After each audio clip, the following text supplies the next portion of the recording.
Bien, damos inicio entonces a la mesa de expertos, aprendizaje, crecimiento y felicidad en la empresa.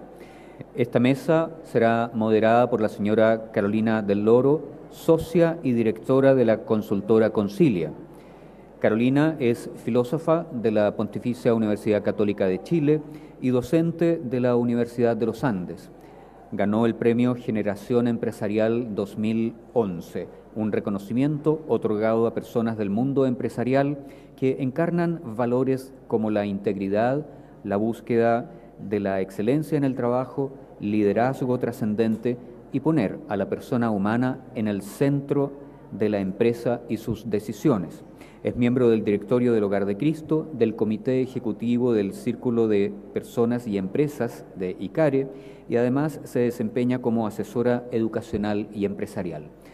Rogamos a ustedes hacer llegar sus preguntas por medio escrito. Carolina. Muy buenas tardes.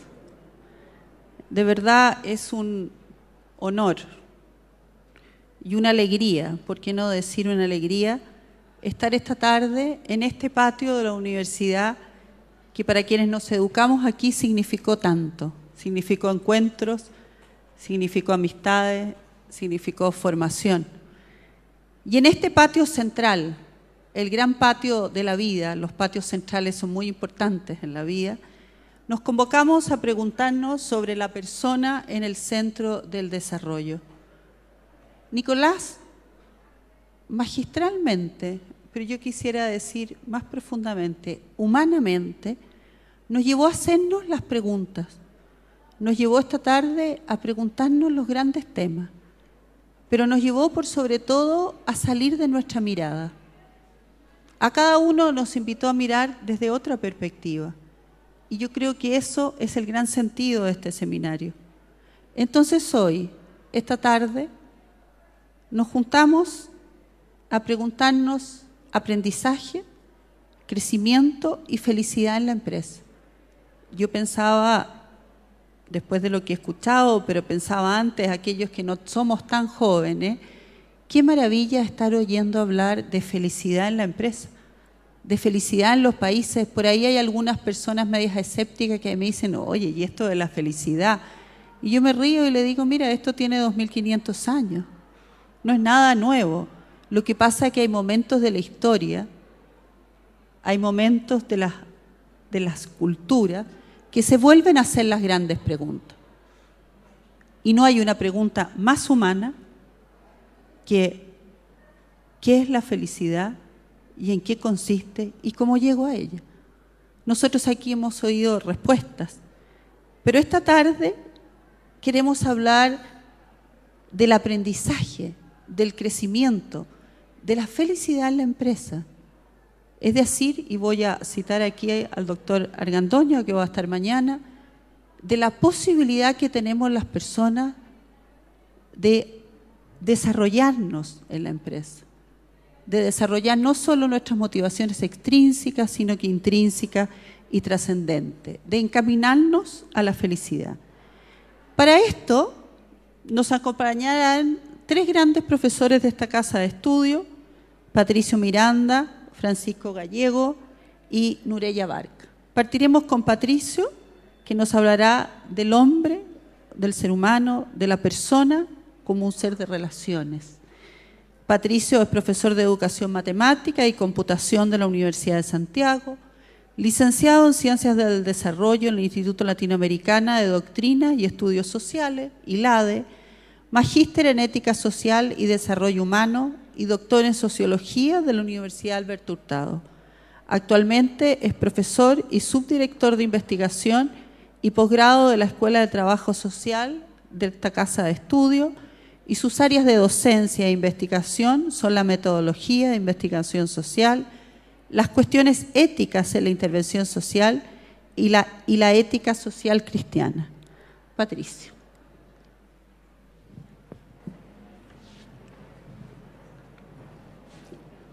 Muy buenas tardes. Yo quiero proponerles una reflexión sobre felicidad y trabajo. Primero, partir buscando un punto de conjunción. Desde Aristóteles la felicidad queda vinculada inextricablemente a la cuestión de la vida lograda, de una vida buena.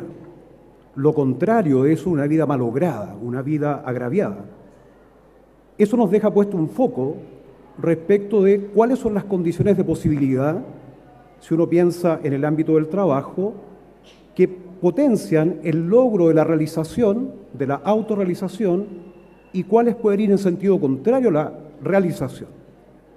Pero antes de dar ese paso todavía, hay que establecer un vínculo, aunque sea breve, porque el tiempo es muy breve para esta reflexión, sobre el trabajo. Si uno toma el trabajo al modo en que por lo menos Juan Pablo II, la orden Excelsior, lo dejó expuesto, como una actividad, toda actividad en la cual el ser humano, en cierto modo, se hace más ser humano, quiere decir entonces que el trabajo es portador de una esencia ética, es condición de realización. Y por eso yo en ese sentido, en vez de decir que hay que darle sentido al trabajo, me parece más adecuado decir que el trabajo es dador de sentido con una condición, siempre y cuando el trabajo no esté alienado por una concepción tecnológica del desarrollo, como advierte Benedicto XVI en Caritas in Veritate, alienado por una concepción economicista en que a veces trata el trabajo como puro medio para fines de aumento de productividad, para fines de incremento de capital. Entonces, si uno establece esta idea de que el trabajo compromete la realización de la persona humana, la realización del que trabaja, tiene que distinguir dos dimensiones del trabajo. Una dimensión objetiva, que se traduce en los productos del trabajo. Un trabajo bien hecho genera un buen producto, una mesa que no cojea, un Transantiago que funcione, sino que es un ejemplo. Hay una dimensión objetiva al trabajo entonces que requiere cualificación experta, racionalidad experto, saber hacer las cosas. Pero la esencia ética del trabajo, y ahí está el vínculo con la felicidad, no se juega solo en la calidad del producto, ni fundamentalmente la calidad del producto, sino en tanto en cuanto en el trabajo el producto que está en juego en realización es el desarrollo de la persona que trabaja. Por lo tanto, la perfección del trabajo no puede quedar asociada a la perfección del producto y a cuánto vale en el mercado. Eso lleva a falacias como decir que un trabajo vale más porque el mercado lo valora más y eso implica que hay un ingreso monetario mayor. Eso es una valoración socioeconómica que no se puede sin duda desconocer, pero el parámetro antropológico donde se pone en juego sustantivamente la esencia ética del trabajo está en que haciendo ese trabajo de calidad, diríamos laboral, haya una realización del que trabaja y no haya una alienación del trabajo. Pues bien, para eso se requieren al menos prestar atención a tres esferas. La antropología que desarrolla el Papa Benedicto XVI en Caritas in Veritate es declaradamente una antropología relacional. La tesis de base es que nadie puede llegar a ser sí mismo sin un nosotros, que nadie puede trabajar por él sí mismo sin trabajar con y para los otros. Por lo tanto, la esencia ética del trabajo no es autorrealización en el sentido de ego-realización, de mi realización. La esencia ética del trabajo funge solamente cuando es co-realización, cuando es nuestra realización. Y ahí aparecen entonces algunas exigencias. Primero, esta antropología relacional la quiero cruzar con la lógica del reconocimiento, desarrollado por Paul Ricoeur y otros autores. El sí mismo se forma en interacción, se está formando en interacción con los otros en tres tipos de esferas. Una primera esfera, que es la esfera del amor, o lo que ya Aristóteles veía en su expresión cívica de la amistad. Tiene que ver con el reconocimiento del ser humano como un ser sensible, un ser necesitado de relaciones de afecto, de reforzamiento positivo, podríamos decir así. Por lo tanto, una primera expresión del amor al otro lleva necesariamente a reconocer al otro como un bien en sí mismo, como alguien amable, alguien del cual se puede decir que su existencia es un bien, y tratarle como tal, tratar al otro como un bien en sí, prohíbe todo tipo de instrumentalización, todo tipo de rebajamiento a la condición de medio. Por lo tanto, la felicidad en cuanto a correalización se juega también y fundamentalmente en estos vínculos, en esta esfera del reconocimiento signado por el amor y la amistad. En la esfera laboral, ¿en qué se podría traducir eso, digamos? En el buen trato, nos decía el profesor Marluch en otros términos, ¿sí? En relaciones, en una inteligencia cordial, en una ética del corazón, en una forma de reconocimiento del otro afirmativa, que lo reconoce y lo trata como un bien en sí mismo, no de una suerte de caridad emotivista, como dice Benedicto XVI, que reduce el amor al otro a un trato afectivo. Esa es una reducción antropológica que nos hace cargo de la densidad de lo que se pone ahí en juego. El amor implica afirmar al otro en tanto que otro, ¿sí? Eso es un primer nivel. Entonces, en la medida que en el mundo del trabajo contemporáneo, por distintas razones, esté amenazada o descuidada esa dimensión del amor y la amistad en los espacios laborales, es que estamos presionando para formas de trabajo alienantes. Por ejemplo, una señal de alienación del trabajo, Chile es campeón en esto, es la sobrecarga laboral, es el estrés que eso implica. Pero eso no surge, a veces se hace simplistamente, no surge teniendo como causa el que somos trabajólicos.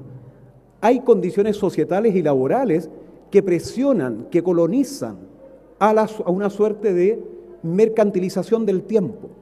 El tiempo se hace escaso, el tiempo se vuelve rentable, hay que aumentar la rentabilidad porque no alcanza y empieza a erosionarse el tiempo de la gratuidad, sin el cual los vínculos del amor y la amistad se debilitan, se amenazan.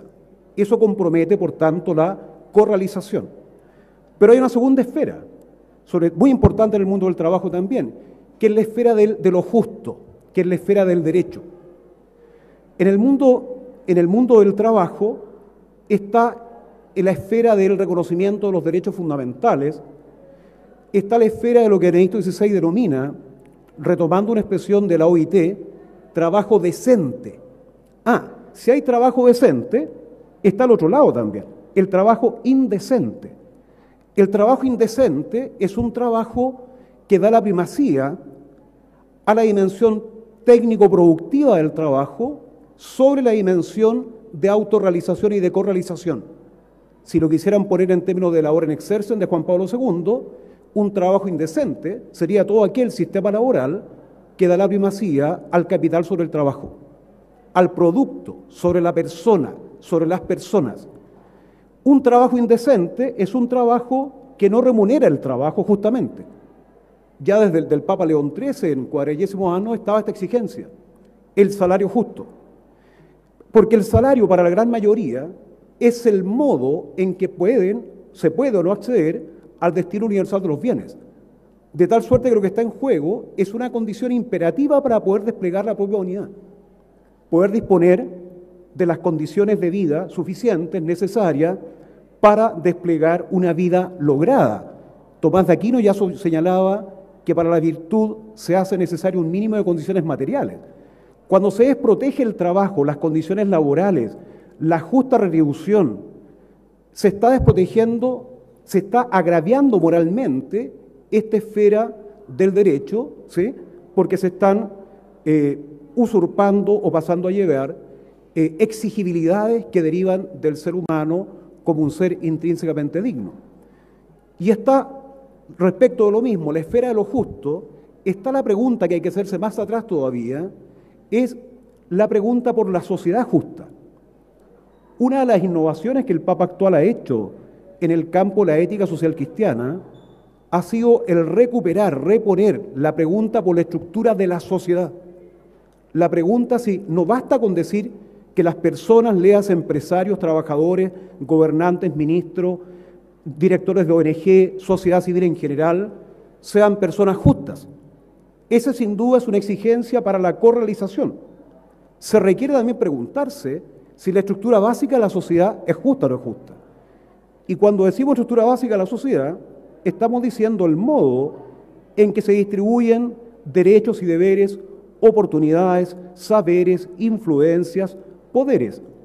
De tal manera que ustedes ven la pregunta por el trabajo decente, que compromete una dimensión fundamental de la correalización, tiene muchas aristas de las cuales tenemos que hacernos cargo si no queremos reducir la idea de felicidad y trabajo a una idea de una felicidad egótica, digamos, mi felicidad, ¿sí? Y la suma de las felicidades de unos, ¿sí?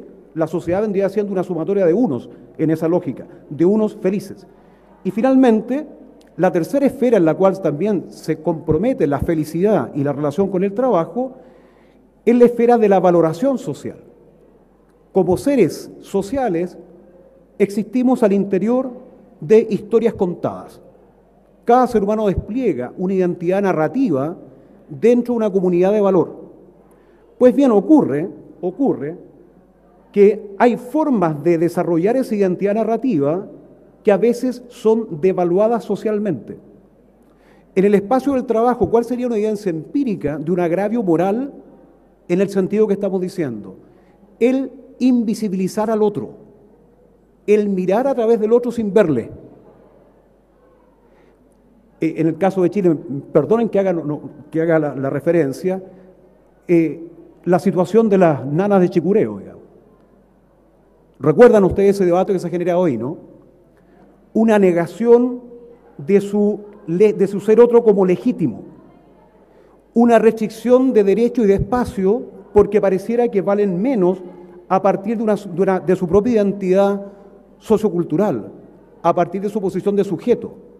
Esa es una forma de agravio moral, porque no reconoce al otro como un otro que aporta a una comunidad de trabajo, sin la cual no es posible la correalización y sin la cual uno no puede decir tan rápidamente que pucha que felices somos.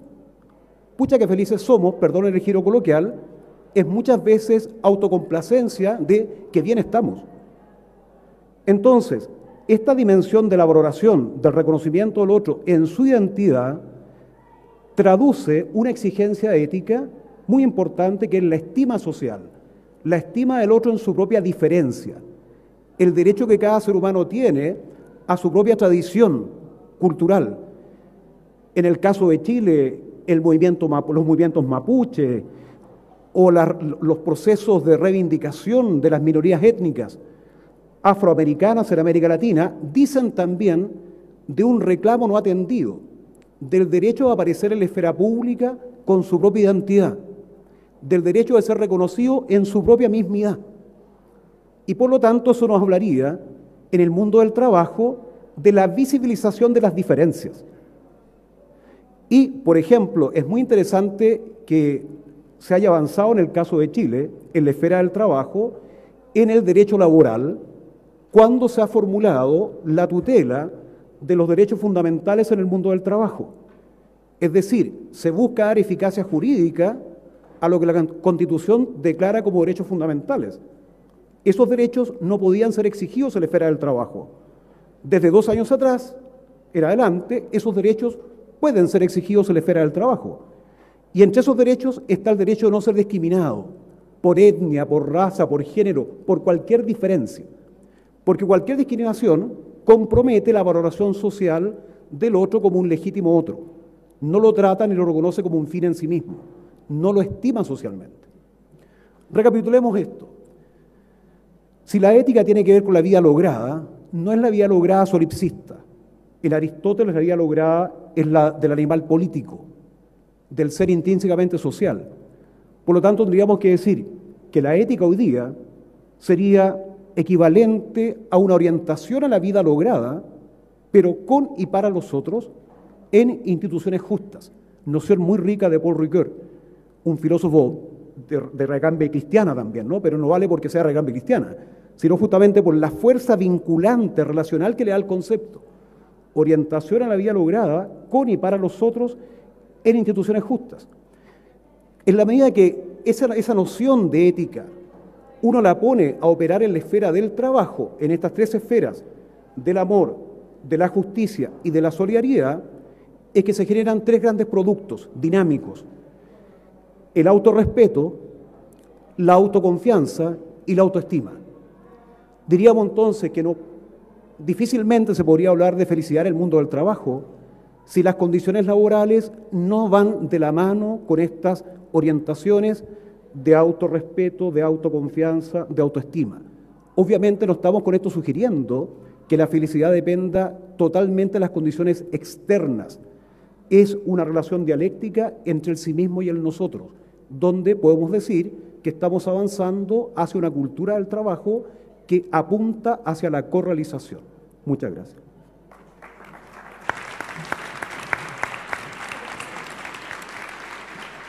Muchas gracias, Patricio. Muy interesante la mirada, ¿no es cierto?, desde el encuentro y la felicidad, no en la autorrealización, sino en el encuentro con el otro. Por ahí hay alguien que hablaba de la alterrealización. Bueno, nos acompaña Francisco Gallego. Francisco es ingeniero comercial de la Universidad Católica de Chile, doctor en Economía de Massachusetts Institute of Technology. Sus principales líneas de investigación son el desarrollo económico, la historia económica, la economía de la educación y la economía política. Es profesor asistente del Instituto de Economía de esta misma casa de estudio. Desde el año 2009 se desempeña como director científico e investigador asociado de J-PAL y es investigador asociado de Economic History and Cliometric Laboratory.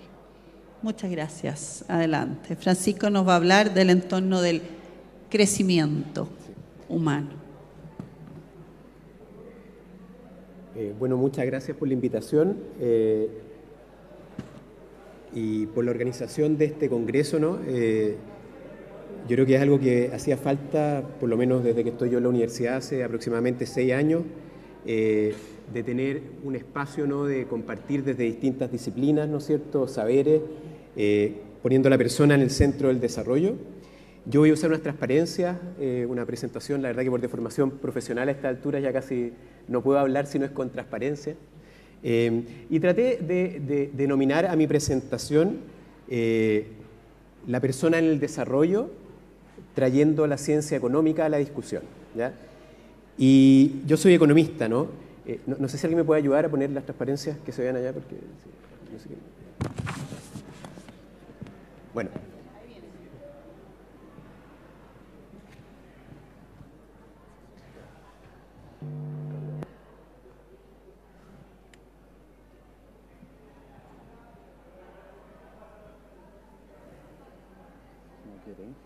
Vamos a sacarte el PowerPoint.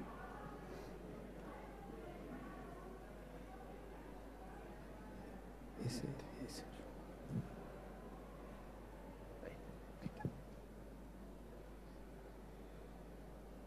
Muchas gracias. Muchas gracias.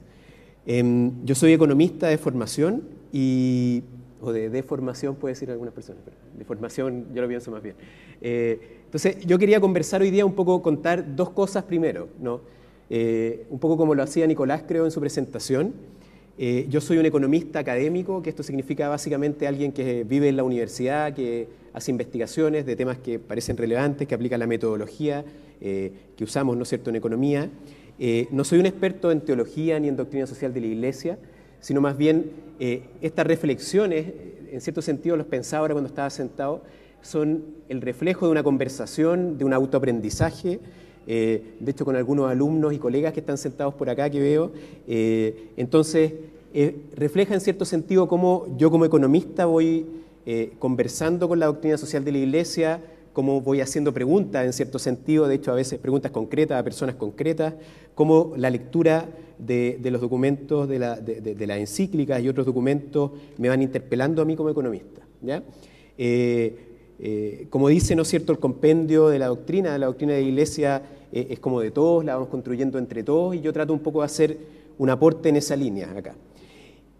Para partir la conversación y un poco dónde me gustaría situarla, hay una cita del padre de San Alberto Hurtado en la misión del universitario, que yo trato de usarla bastante en mis cursos y un poco motiva bastante, creo que como quiero conversar hoy día, que dice lo siguiente: los problemas sociales son morales, pero no son solo morales. encarnan también problemas técnicos que han de ser resueltos para poder aplicar los principios. Bueno, algo que hablamos, ¿no es cierto?, acá. Si los salarios no alcanzan para la vida, la moral enseña que hay que hacerlos tales que alcancen. Pero ¿por qué medios? Este es el lenguaje de los años que el padre Hurtado de los 50, ¿no?, 40. ¿Por qué medios? Produciendo una deflación, una inflación para dar más trabajo, abriendo nuevas industrias, señalando precios a los productos. Todas estas medidas deben ser estudiadas bajo el punto de vista de la técnica y de la eficiencia. Entonces, en cierto sentido, la conversación que me gustaría tener ahora en estos breves minutos, y con lo poco tiempo que uno tiene a veces no quiere hacer todos los matices que le gustaría hacer, tienen que ver justamente con esto, con esta conversación entre problemas sociales que son morales, pero que también son técnicos, ¿ya? Entonces, en cierto sentido, a mí me gustaría hablar de tres cosas. Primero, tomar una mirada de yo como economista, cuando me planteo el tema, por ejemplo, del concepto de desarrollo que está presente ciertamente en la encíclica Caritas in Veritate y está presente en la doctrina social de la Iglesia, que uno podría tomarlo, por así decirlo, con las palabras del Papa Paulo VI, que es el desarrollo de toda la persona y de todas las personas.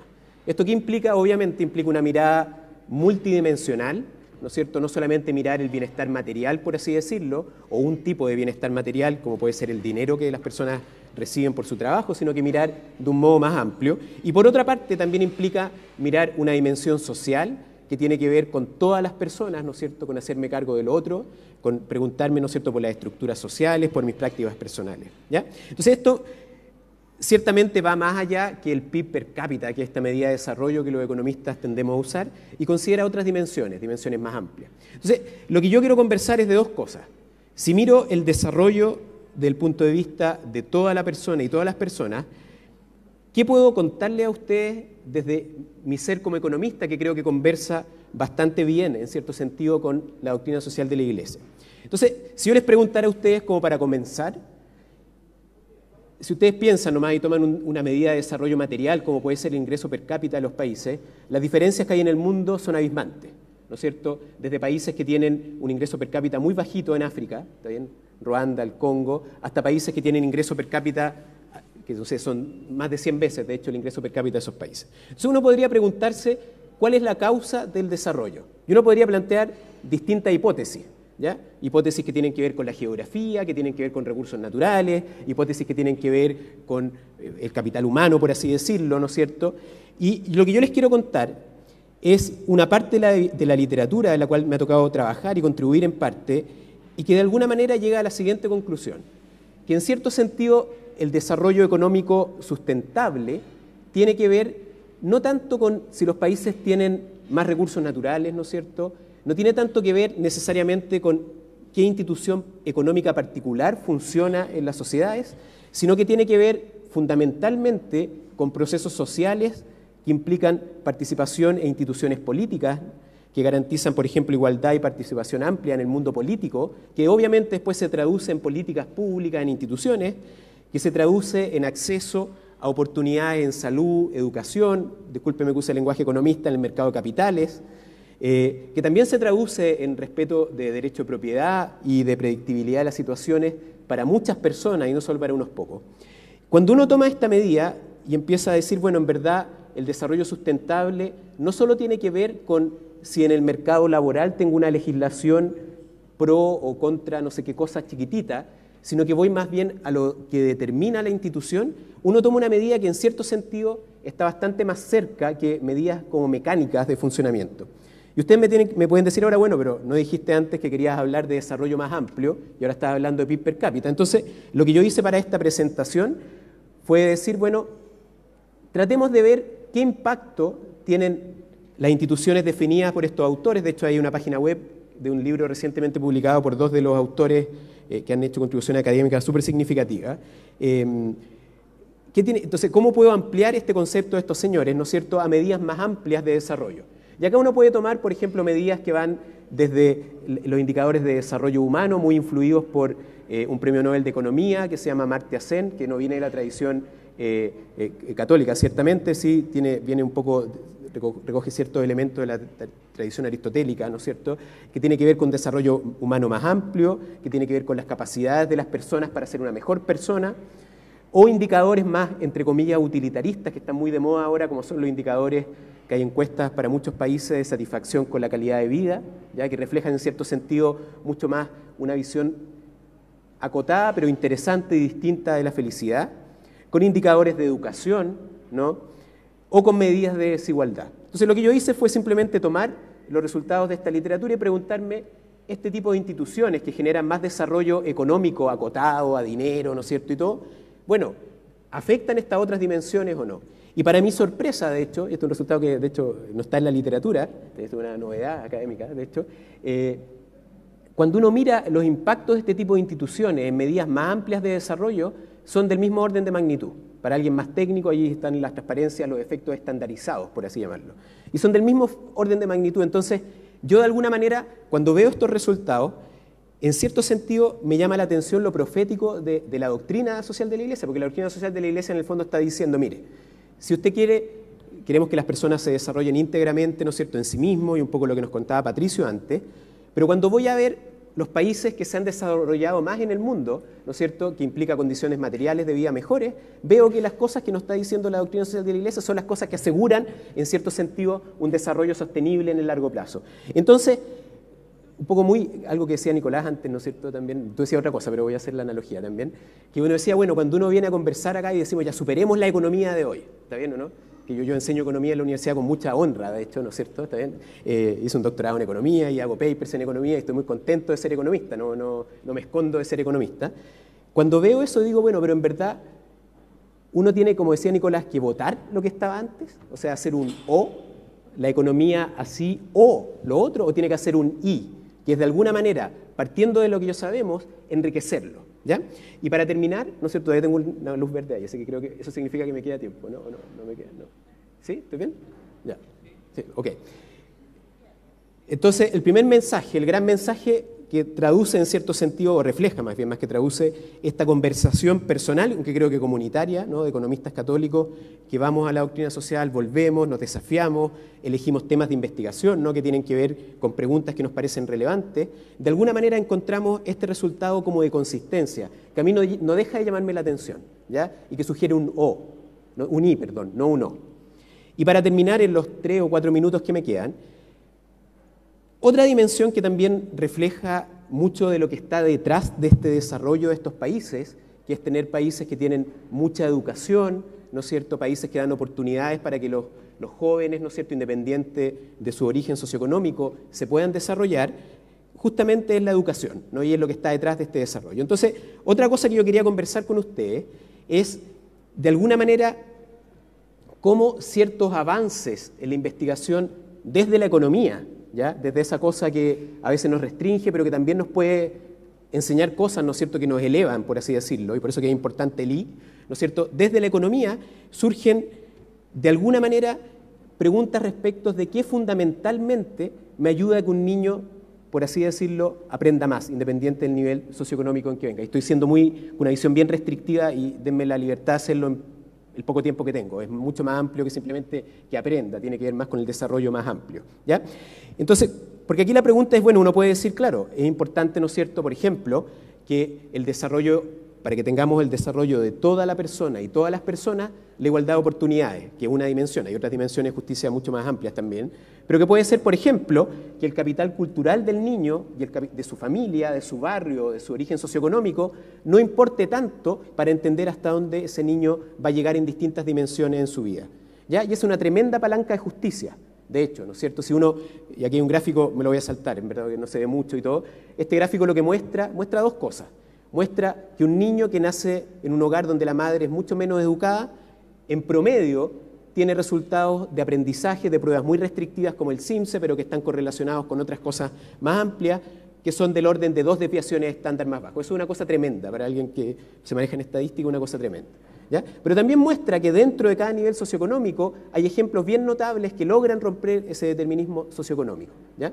Entonces, la pregunta es cómo lograr esa movilidad social, cómo lograr que la educación provista por nuestros actores públicos y privados pueda ser esta palanca que rompe la gradiente socioeconómica. Y eso es súper fácil hacerse la pregunta. Yo puedo caer en el mantra en que a veces caemos en la discusión de políticas públicas, sí, la educación importa, o sí, ahora la educación preescolar importa, olvídense todo el resto, porque en verdad si no, no se puede hacer nada. Y es un mantra, porque cuando uno se mete en los detalles, es súper difícil hacer cualquiera de las cosas anteriores. Entonces, un poco lo que yo quiero conversar con usted ahora, y que creo que es bien, por así decirlo, como ya tengo una luz roja, ¿cuánto? ¿Un minuto? Gracias. Que es cómo desarrollar este capital humano, muy entre comillas, ¿no es cierto?, como hablamos en lenguaje economista. Y una de las cosas súper interesantes, desarrollada por, en parte, economistas, ¿no es cierto?, James Heckman, que es un profesor de economía, premio Nobel de la Universidad de Chicago, nos ha visitado en la universidad más de una vez, que dice que las habilidades no cognitivas son súper importantes para el desarrollo de lo cognitivo y se retroalimentan entre sí. ¿De qué estamos hablando cuando hablamos de habilidades no cognitivas, en castellano, en buen chileno, por así decirlo? De, por ejemplo, cómo es el desarrollo del proyecto de vida de los niños. No sé, aquí hay varios y varias educadoras, ¿no es cierto?, de colegio, y uno puede preguntarse cuánto tenemos de proyecto de vida. Probablemente en los colegios católicos mucho, pero tenemos en el currículum hoy día en Chile una conversación así en serio, donde le damos tiempo al proyecto de vida de los cabros, ¿no es cierto?, de que están en sectores vulnerables y todo. Tiene que ver con temas de motivación, autoestima, que es algo que hablaba Patricio antes, resiliencia, autocontrol, perseverancia, cómo me planteo frente a lo otro, si tengo un problema, ¿qué hago? ¿Ya? Y mi hipótesis, y esto es una cosa bien interesante, pero esto es a nivel de hipótesis, es que de alguna manera este ciudadano que aspiramos, ¿no es cierto?, que el Papa nos invita, ¿no es cierto?, que con todo este tema de gratuidad, que yo también como que me supera un poco también, ¿o no?, como en mi ejercicio, que todo este tema de gratuidad, por así decirlo, para lograrlo importa mucho este tipo de habilidades no cognitivas, ¿ya? ¿Y qué es lo interesante? Que al final del día, estas habilidades no cognitivas son justamente aquellas que hay que potenciar para que haya más educación y mejor educación en los países, para que se desarrollen más en el sentido amplio. Entonces, simplemente, estas eran las reflexiones, tengo algunas otras cosas, no manejé bien el tiempo, entonces no alcancé a hablarla. Entonces, mi conclusión en medio minuto, no medio segundo, es que parece que el desarrollo o es amplio o no es. No sé si me entienden. O sea, las experiencias de desarrollo sustentable, incluso material, en los países, o son amplias o no son, ¿ya? Y ojalá que en esta conversación, que ojalá que este congreso sea un gatillo, ¿no es cierto?, que genera muchas otras conversaciones dentro y fuera de la universidad, entre universidades, entre la universidad y fuera, nos pueda invitar a hacer los I, ¿ya?, a pasar de los O en la conversación y de las descalificaciones que a veces todos hacemos a los I, de los ismos, de que el economicismo o que no sé cómo se puede llamar del otro lado, pero bueno, ya. Los problemas, entonces recordando al padre Hurtado, los problemas sociales son morales, pero no son solo morales. Y en esta conversación creo que podemos, a partir de los I, aportar y construir, ¿no es cierto?, hacer una contribución significativa a la discusión siendo católicos. Gracias.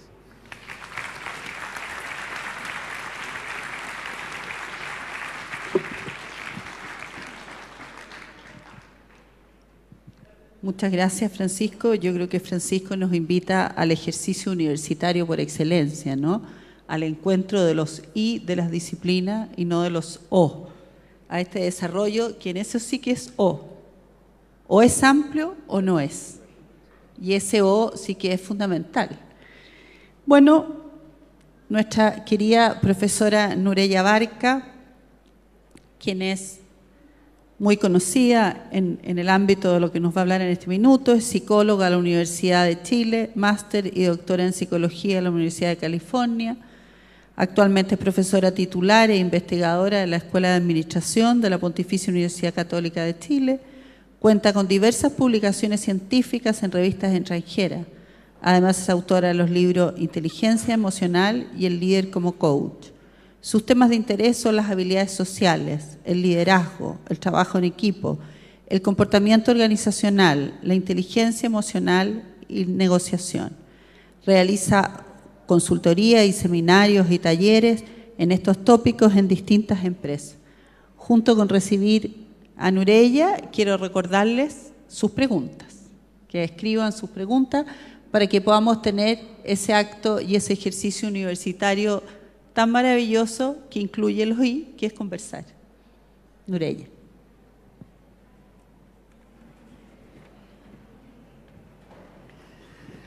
Buenas tardes. Yo también voy a pedir ayuda para ver si en mis transparencias Antes, cuando estaba en psicología, les comentaba, yo no usaba transparencia, pero ya me cambié a la escuela de administración y me puse de otra forma. Y ahora uso transparencia. ¿Cuál es su presentación? ¿Está aquí? Está aquí, sí. ¿Cómo se llama? El líder, Congreso Social. Aquí dice ¿El líder? El líder, sí, así.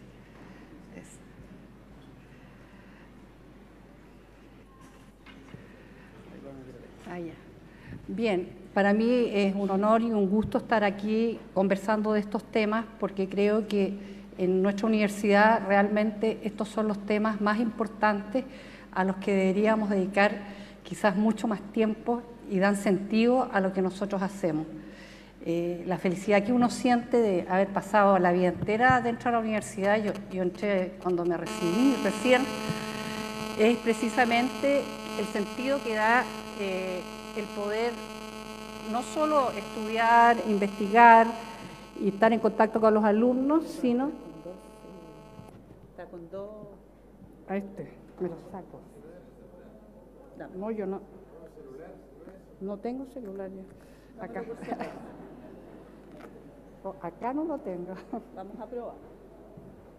Ya me estaban acusando.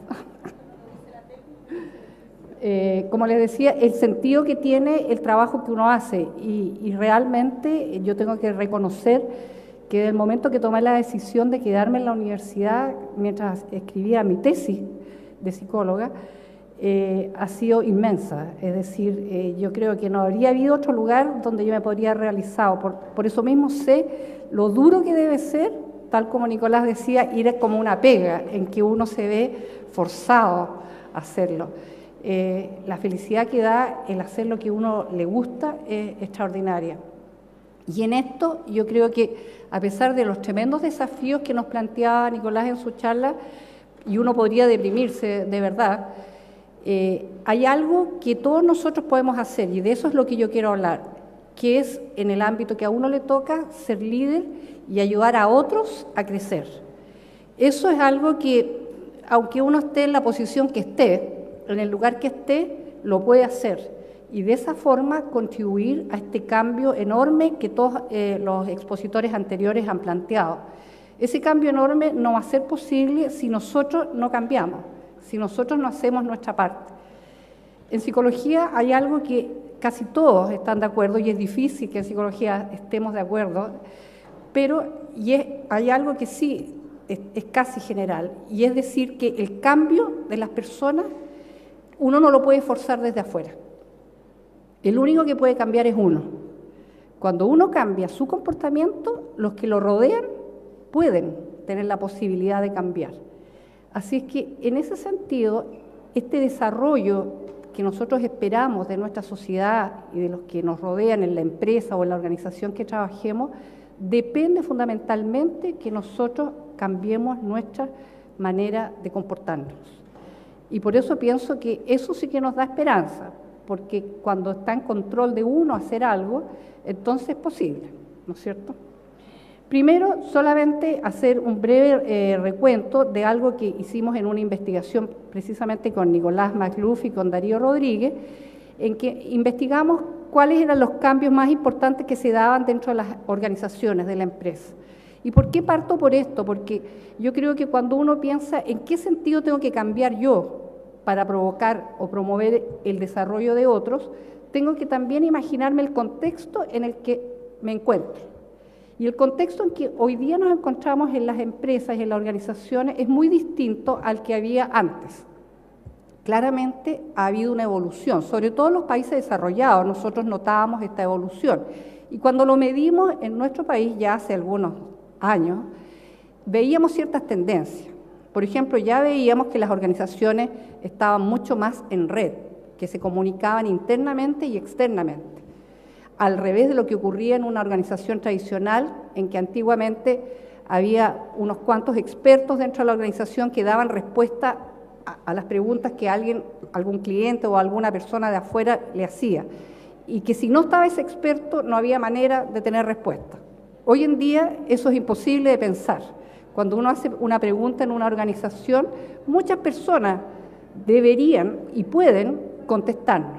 es porque están en red, porque tienen información que ya no es solamente de algunos poseedores del conocimiento, sino que de muchas personas. Esto tiene su lado positivo y también su lado negativo, porque cuando uno está en muchas cosas es como multifuncional y entonces ahora no hay una descripción de cargo precisa, que es lo que uno tiene que hacer, sino que uno tiene que hacer de muchas cosas. Por eso digo, cada cosa tiene un lado positivo y otro que a lo mejor no es tan positivo. Pero son más planas también, no hay tanta jerarquía y eso implica que nos empezamos a ser responsables de nuestros actos en cualquier nivel que nos encontremos en la organización. Yo no puedo ahora decir, no, es que mi jefe es el que tiene que dar la respuesta. Uno tiene que tener suficientes conocimientos como para dar respuestas. Son flexibles y son globales, se encuentran en muchos países, ya no solo dentro de nuestro país. Eso muy brevemente. Pero eso también implica cambio en las personas. La sociedad va evolucionando. Los que están al interior de la organización, precisamente por estos cambios en las prácticas de trabajo, no pueden permanecer exactamente igual que antes. Y lo más notable es cuando uno observa a las personas jóvenes hoy en día que están dentro de las organizaciones o cuando entran a trabajar. Algunos de ustedes a lo mejor tienen hijos que están empezando a trabajar. Y cuando van a las entrevistas, son personas que empiezan a hacer ellos las preguntas. No esperan que el encargado de recursos humanos le diga cómo es el trabajo y qué se espera de ellos, sino que ellos preguntan cosas como, ¿tendré tiempo para practicar deporte? ¿Tendré tiempo para ir a ver a mi familia, a ver a mis hijos? ¿Qué posibilidades tengo de suspender e irme de sabático, etcétera?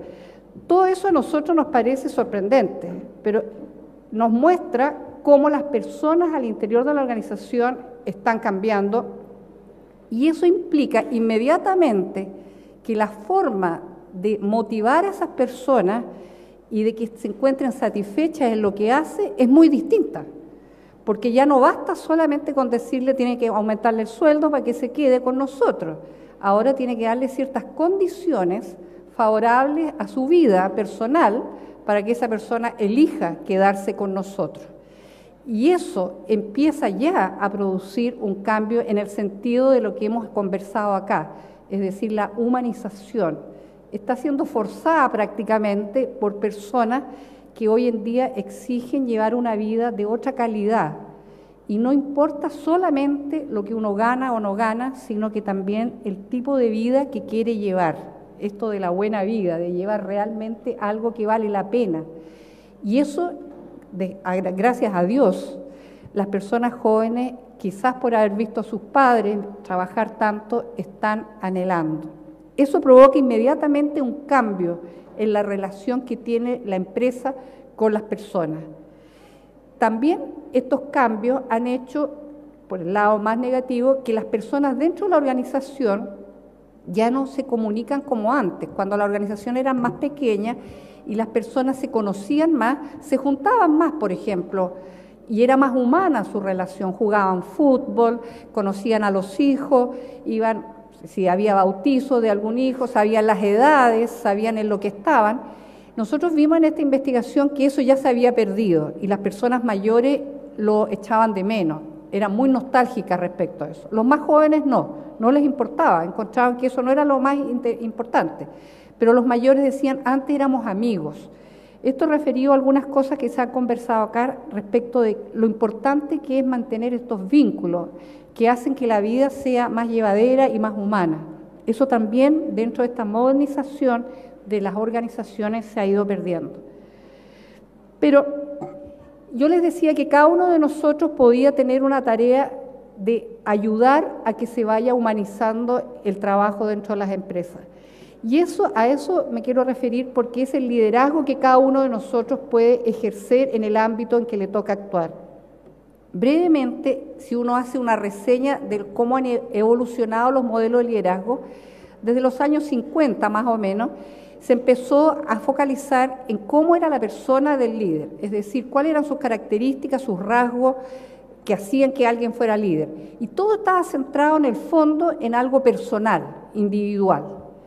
Pero se dieron cuenta que la respuesta no estaba ahí, porque si uno piensa así rápidamente quién ha sido líder en la vida de ustedes, se darán cuenta que si yo hiciera una lista, las características son muy distintas de lo que cada uno de ustedes tiene en su imagen. Entonces no era una respuesta de cómo es alguien para ser líder. Luego se evolucionó a otra parte de la teoría del liderazgo diciendo, bueno, si no es como es la persona, la respuesta está en lo que hace la persona, las conductas del líder. Y también ahí se empezó a investigar qué es lo que hace que algunas personas sean buenos líderes y promuevan el cambio y el desarrollo en los que los siguen y cuáles no. Y finalmente, tampoco eso dio respuesta, se llegó a la situación que le toca enfrentar al líder. Y ahí, dentro de la situación que le toca enfrentar al líder, quizás lo más central de casi todas las teorías que actualmente se consideran en el liderazgo es cómo son las personas que me siguen. Es decir, la pregunta fundamental es cuál es la madurez, el grado de desarrollo que tienen aquellos que me siguen para yo poder adaptar mi comportamiento de líder a ese grupo. Y entonces, siguiendo en esa línea, se vio que el liderazgo estaba mucho más hoy en día centrado en las personas. Es decir, un líder no es porque sea fantástico, extraordinario, una persona carismática, como dice alguien, una figura así como reconocida por todos, sino por su trato con las personas. El liderazgo hoy en día, la variable más importante, es cómo se relaciona con los que lo siguen, porque a un líder lo hacen sus seguidores. El que crea que el líder y no tiene seguidores está mal, ¿no es cierto? Está mal. Entonces, este tipo de liderazgo es un liderazgo personalizado. Es un liderazgo que se preocupa de cada uno de los seguidores, los conoce.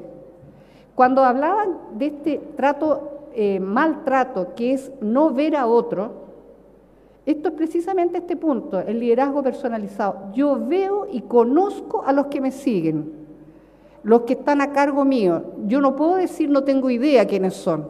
A mí me sirven, hacen su trabajo y chao. El liderazgo personalizado es lo contrario, yo conozco a las personas, por eso sé cómo debo relacionarme para lograr juntos lo que queremos. Eso tiene que ver con la habilidad para trabajar en equipo y también saber captar las emociones y sentimientos que tiene esa persona. Porque aunque uno le digan que en el trabajo tiene que dejar las emociones afuera, eso es una falacia, eso es imposible más bien, no es que una falacia, es imposible que uno las deje fuera. Y el líder que es capaz de movilizar las emociones de alguien es un líder mucho más poderoso. Solamente para agregarles algo, porque aquí se ha hablado también que uno debe ser feliz. Y yo encuentro que este autor, que es un poco difícil de pronunciar, pero yo los voy a sorprender, se llama Mihaly Csikszentmihalyi, así que ustedes vayan aprendiéndolo.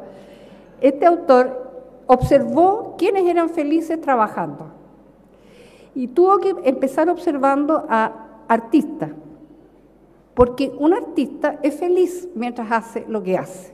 Y esto que hemos hablado, que uno tiene que tener un sentido en lo que hace, no solo hacerlo por ganarse un sustento, es claramente distinto en un artista o un artesano. Entonces dijo, ¿por qué a estas personas se les pasa el tiempo volando? Y les aseguro que algunos de ustedes han tenido ese momento súper feliz en que uno incluso ha trabajado muy duro, pero no se ha dado cuenta que ha pasado el tiempo volando. Y uno se siente muy feliz, puede haber pasado un día entero, puede estar muy cansado. Eso no implica el número de horas que uno ha trabajado, sino que uno es feliz por haber logrado algo. Y entonces él empezó a estudiar qué era que hacía la diferencia. Y se dio cuenta que había dos variables que eran muy importantes. Una, el desafío al que yo someto a una persona para lograr algo. Entonces, si yo le propongo a alguien algo muy desafiante, muy difícil de lograr, para el cual no tiene las habilidades que en la otra dimensión en el gráfico, entonces esa persona cae en un estado de estrés y de ansiedad total, porque en el fondo no está preparado para hacer ese desafío. No es que le dé miedo solamente el desafío, sino que no está preparado. Por otro lado, una persona que tiene mucha habilidad, pero que el líder o la persona que trabaja con él no le da suficiente desafío, que le pasa a veces a la gente joven, se aburre, le da lata y no quiere seguir en ese trabajo. Entonces él dice, y esta es una teoría en inglés de flow theory, que es una teoría de flujo, se ha traducido, que es como estar volando en un estado en el cual uno se siente perfecto entre sus habilidades y el desafío que le plantea. Eso es absolutamente manejable por un líder, por alguien que trabaja con otro. Yo tengo que conocerlo para saber cuál es su nivel de habilidades y cuáles son los desafíos que le puedo plantear. Entonces, resumiendo, el líder en este caso es como un coach, como un educador, alguien que sabe hacer crecer a otros, pero que tiene que tener todas estas ideas para poder promover ese cambio. Yo ponía aquí, piensa en las personas que más le han ayudado.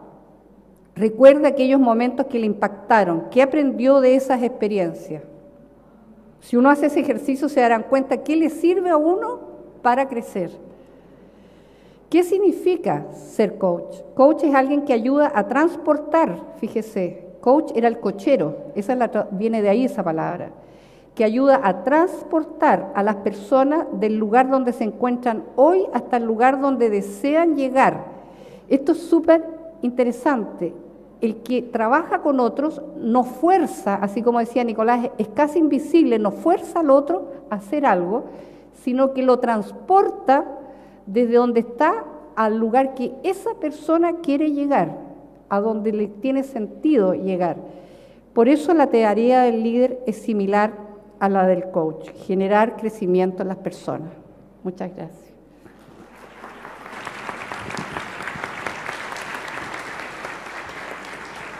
Muchas gracias, Nurella, por tus aportes sobre el liderazgo. Bien, yo creo que si estamos aquí en un panel, tenemos que venir a hacer lo que tenemos que hacer, que es conversar con ustedes. Pero yo, mientras ustedes hablaban, oía palabras, y yo no pude estar esta mañana, pero me imagino que las palabras del día han sido felicidad, trabajo, habilidades no cognitivas, liderazgo, don, relación. Y cuando uno oye estas palabras, hay una palabra que encierra todo eso, que es persona. Y yo he oído hablar estos últimos años con mucha fuerza sobre ecología y hábitat de las distintas especies. Y entonces hoy día, esta mañana y hace un tiempo, me hacía la pregunta, ¿cuál es el hábitat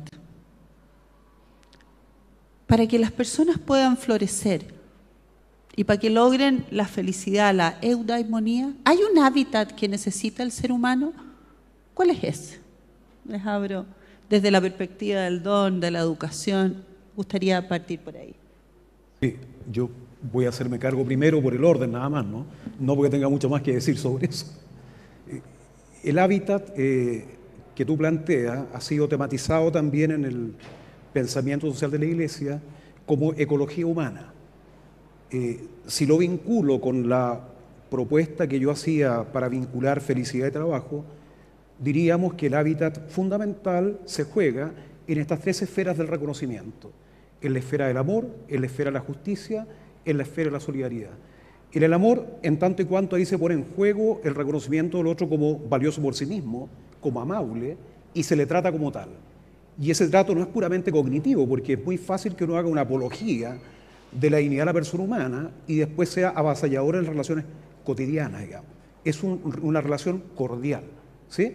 Obviamente las relaciones cordiales son más intensas con los inmediatos, con la pareja, los hijos, ¿sí? Y menos intensa en un sentido afectivo que con los amigos. Pero necesitamos también esa cordialidad en la esfera pública. Entonces, una esfera de reconocimiento fundamental hay que cuidar. Aquí le llamaban en la mañana una crisis de confianza. Creo yo tiene que ver con el reconocimiento que se ejerce en el trato recíproco del otro como legítimo otro, ¿sí? Pero que eso no sea un discurso. Tal vez la crisis de confianza es la crisis de discurso, que son palabras e ideas, pero no son palabras que configuran la vida cotidiana, ni la interacción en el día a día. En segundo lugar, la esfera del reconocimiento de la justicia. En la justicia la sociedad le dice a uno si vale o no vale. Si quien nace en miseria, el profesor nos señalaba el dato duro, digamos, ¿no es cierto?, de la proporción altísima de familias que en condiciones de miseria reproducen, pero él decía, sin embargo, no hay un fatalismo. Claro, pero los casos no fatales son los casos de la curva normal, nomás uno podría decir. El punto es que es dramático que la sociedad, que se declara como una sociedad que pone en el centro a la persona humana, le está diciendo a una buena cantidad de personas humanas que no valen, porque no satisface condiciones de derechos fundamentales. por más que después le digan que vale mucho. Entonces hay una esfera también del hábitos humanos y desde luego, finalmente, en la esfera de el aporte que cada uno ha realizado a la vida común, implica una valoración de su propia valía. Estoy pensando ahora en particular en el caso de los adultos mayores. Pensemos que de aquí a 10 años más, lo que van a escuchar los adultos mayores de nosotros, de la sociedad chilena, es una muy mala noticia, que van a estar más desamparados de lo que están hasta ahora, por ejemplo. Por lo tanto, el hábitat humano implica tejer armoniosamente, de manera tensa y crítica, la esfera del amor, la esfera de la justicia y la esfera de la solidaridad. Gracias. Nureya.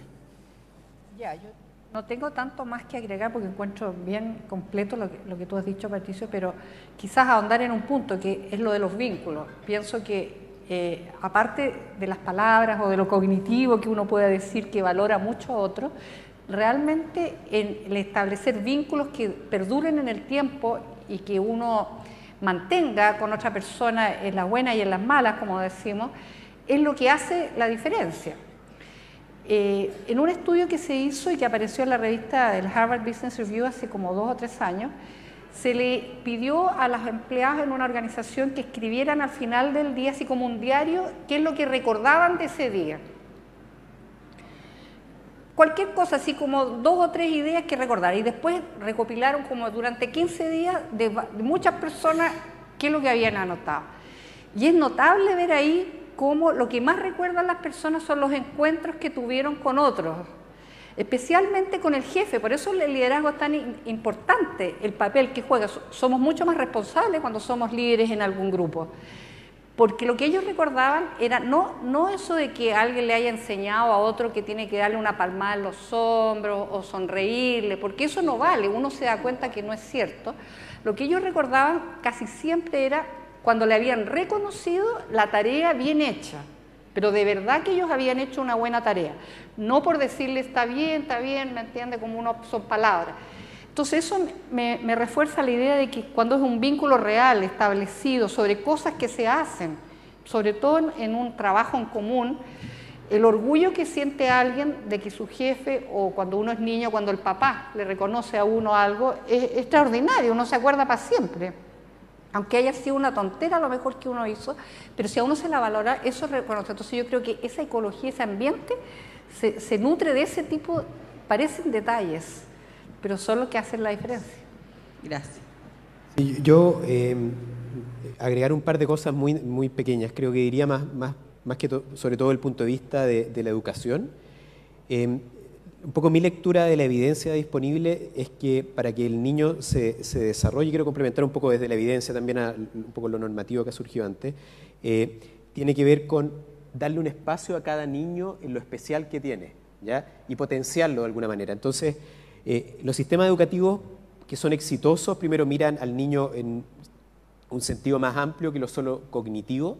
Y por ejemplo, en el caso de Finlandia, que es un sistema bien exitoso y bien interesante, para darle un dato, el 50% de los niños aproximadamente, más o menos en sexto básico, han pasado por algún tipo de educación personal, de educación especial, como le llaman ellos. ¿Ya? ¿Qué significa? Que de alguna manera se fue la estructura escolar, ¿no es cierto?, fue apoyando en necesidades muy específicas que tenían este niño. Mientras sistemas educativos que más bien tienden a homogeneizar o que a veces tienden de alguna manera a tratar de pensar que todos, por así decirlo, tienen que ser de un modo específico, ¿ya? Y ahí quería hacer un contrapunto a algo que decía Patricio antes, que fue algo que yo dije, ¿no es cierto? Efectivamente, no solo importa que el determinismo socioeconómico no es tal, porque hay bastantes excepciones, sino que la investigación que hemos ido haciendo en economía, por ejemplo, en el Laboratorio de Acción contra la Pobreza que tenemos en el Instituto de Economía, que es parte de una red internacional, sugiere no solo que no hay determinismo económico, o socioeconómico, perdón, sino que hay intervenciones que uno puede hacer en las zonas más pobres, en los sectores más vulnerables, que cambiando ciertos aspectos no cognitivos, y quiero dedicarme a un punto, ¿no es cierto?, que es el siguiente, que es, por ejemplo, pensar que cada niño puede aprender. Es una cosa súper fuerte, ¿eh? O sea, pensarlo así. Uno cuando escucha el discurso, por ejemplo, de las estructuras sociales y todo, tiene un problema, que es el problema que eso después se traspasa a los profesores, a los estudiantes y a los papás. Entonces se cae en la profecía autocumplida, que es decir, no, yo no puedo aprender porque soy pobre.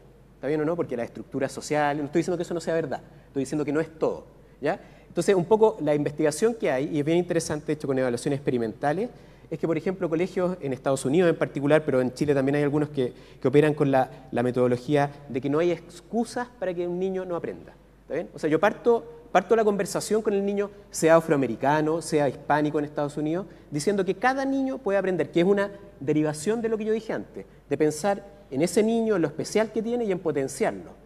Cuando tú haces eso, por ejemplo, hay experiencias evaluadas experimentalmente, ¿no es cierto?, que en 4 o 5 años son capaces de cerrar la brecha socioeconómica entre afroamericanos y blancos en Estados Unidos. Y eso es no menor, eso no es un caso excepcional, ni tampoco es así como por casualidad. Es porque uno tiene un modelo económico, ¿no es cierto?, un modelo educativo, un modelo educativo, ¿no es cierto?, que de alguna manera piensa que ese niño puede, y yo voy a apoyarlo. ¿Ya? Eso.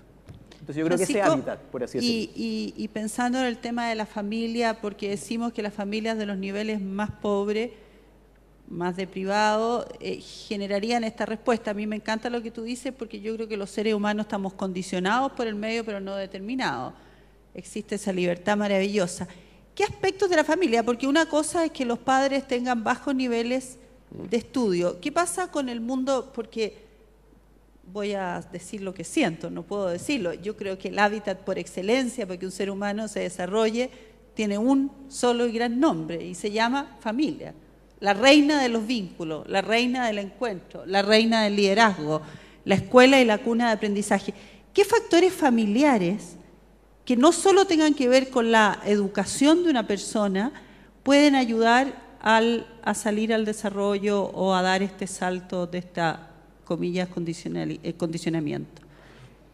Yo no soy un experto exactamente en los detalles, no sé si mis colegas acá pueden, cualquiera, pero voy a decir lo un par de planteo en cosas. principio aquí porque lo estabas planteando tú. Sí, pero un poco como de lo que yo he visto desde la investigación que estamos haciendo. Por ejemplo, ahora estamos trabajando en un trabajo con la profesora Paula Bedregal de la Facultad de Medicina de un programa que se llama Aprendizaje en Familia, con la Fundación CAP, que básicamente lo que trata de hacer es reconocer que potencialmente, como tú decías, potencialmente, primero, la familia no potencialmente, de hecho, ¿no es cierto?, es una herramienta fundamental, ¿no es cierto?, en esta generación de habilidades, ¿no es cierto?, comillas, capital humano, desarrollo amplio, y parte del presupuesto de que en cada familia están las semillas, ¿no es cierto?, para potenciar a sus niños.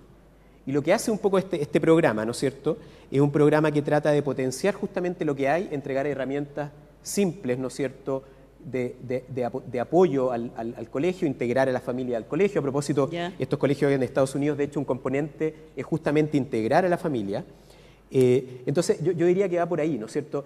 Ciertamente también hay un tema que yo creo que es el mecanismo que explica también esta gradiente socioeconómica, que claro, también, por ejemplo, si las condiciones de trabajo de los padres de familia implican, ¿no es cierto?, que trabajan muchas horas, más aún en Santiago, lo dramático del Transantiago no es que sea feo ni que haya gente en el metro, ¿no?, sino que le pega mucho más fuerte a los más pobres, que significa que llegan más tarde y se tienen que ir más temprano, ¿no?, de lo que se iban antes, que llegan cansados, que llegan no contentos, un poco en la lógica de lo que hablaba Patricio Nurella antes, ¿no es cierto?, no satisfechos. Eso tiene que ver, ¿no es cierto?, con lo que empieza a pasar, ¿ya? Entonces, hay como condiciones, de nuevo, como estructurales, ¿no es cierto?, que tienen que ver con mercados laborales y con condiciones de vida, pero también hay aspectos que ya están presentes ahí y que tú con intervenciones no tan difíciles en que entrega herramientas puedes potenciar lo que podría pasar.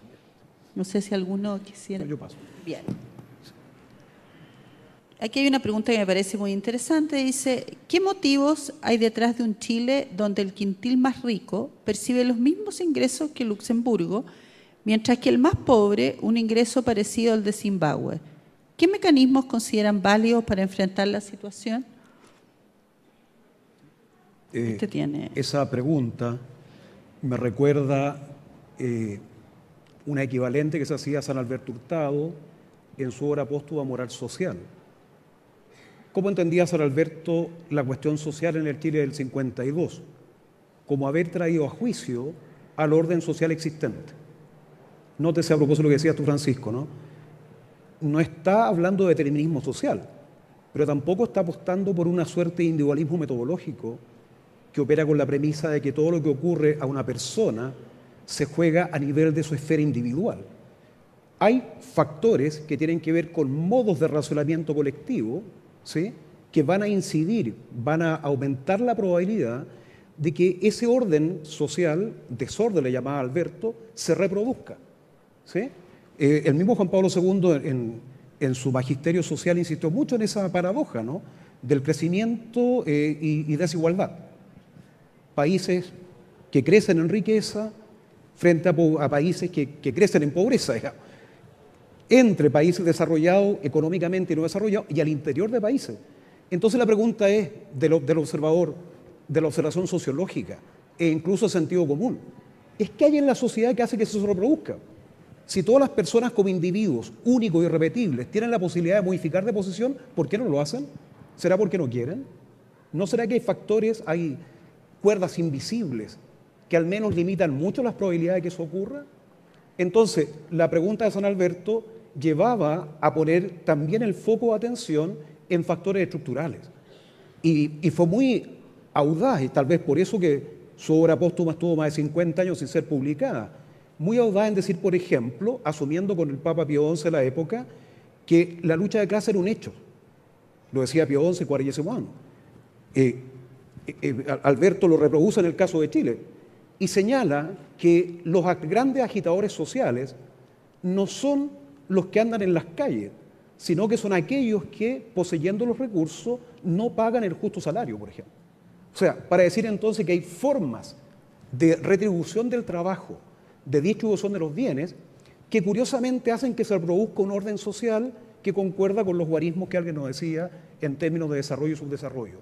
Por lo tanto, no se trata solo, y en ese sentido yo, concordando contigo la importancia de la familia, creo que sería riesgoso poner todo el foco en la familia, porque hay condiciones contextuales que son más amplias, que también coaccionan las posibilidades de esos espacios familiares. Creo que entonces hay que considerar de manera más amplia también estos factores que tienen que ver con factores estructurales.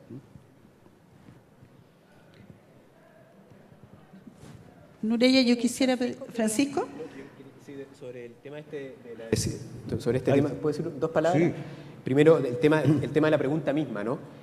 Primero, yo he visto esa comparación en la prensa, eso de Zimbabue y Luxemburgo, y en verdad yo no entiendo muy bien cómo se puede hacer, porque creo que no hay datos, porque en verdad lo que dice eso, ¿no es cierto?, es que una persona en los grupos más pobres tiene el ingreso individual equivalente al ingreso per cápita de Zimbabue, ¿ya?, que es distinto del ingreso, no sé si Zimbabue usted lo ubican, ese es el de Mugabe, ¿no es cierto?, este señor que se gana cuando hubo una lotería, ¿no es cierto?, se la ganó él, también una lotería nacional se la ganó el presidente de Zimbabue, o sea, una cosa, tiene el ingreso promedio, no tiene el ingreso promedio, sino que el ingreso de la persona media en Zimbabue, que ciertamente es mucho más bajo que el ingreso per cápita de Zimbabue. Entonces, primero hay que tener cuidado un poco con ese, ¿cómo se diría?, manejo cuentas alegres, ¿no es cierto?, o sea, contabilidad creativa, ¿no es cierto?, que se hace con el ingreso per cápita.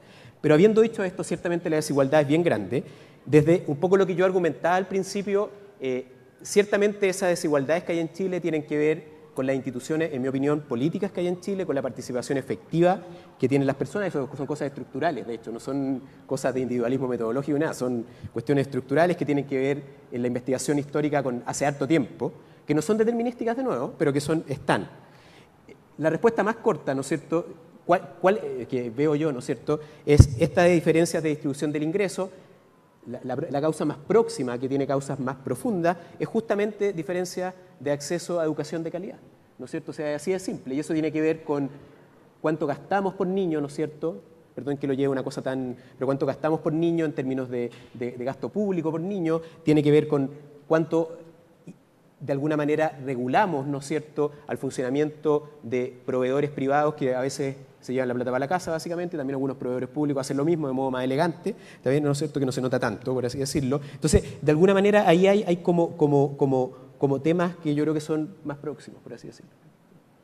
Bien, si hay un bien escaso es el tiempo, ¿no? Y ya me prohibieron seguir, tengo una cantidad de preguntas fascinantes. Solo quisiera dar las gracias por este tiempo de encuentro y por darnos cuenta que los problemas estructurales son muchos, pero que cada uno de nosotros puede aportar a construir una sociedad mejor a la luz de esta ecología humana que nos desafía, a la luz de aquello que tenemos al lado. A veces las estructuras nos parecen tan terribles que terminamos paralizándonos. No hay estructura que supere a un ser humano con vocación de trascender y de buscar el bien. Muchas gracias.